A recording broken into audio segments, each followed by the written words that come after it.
Dalawang riders na nasita sa checkpoint ng bato umano ng pulis sa Bangaldan, Pangasinan. Ang detalye sa report ni Jasmine Gabriel Galban. Arestado ang dalawang lalaki matapos sumanong mambato gamit ang bote ng alak sa isang police checkpoint sa Bangaldan, Pangasinan. Madaling araw ng February 17 nang pinahinto sa police checkpoint ang dalawang lalaking sakay ng motorsiklo dahil sa kawalan ng suot na helmet. Inisyuhan sila ng citation ticket. Makalipas ang 10 minuto, bumalik umano sa checkpoint ang dalawang lalaki at binato ng bote ng alak ang mga pulis sa checkpoint. Wala namang tinamaan sa mga pulis na naroon. Matapos mambato, kumaripas ng takbo ang dalawa. Considered na yun, ma'am, pambabastos and direct assault na sa namin sa aming mga police, ma'am. Naaresto ang mga suspect sa hot pursuit operation ng otoridad.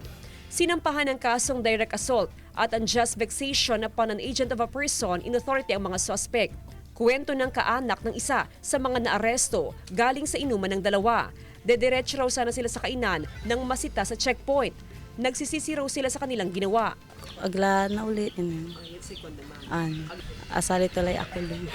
Patuloy na sinisikap ng GMA Regional TV 1 North Central Luzon na makuhanan ng pahayag ang dalawang lalaki.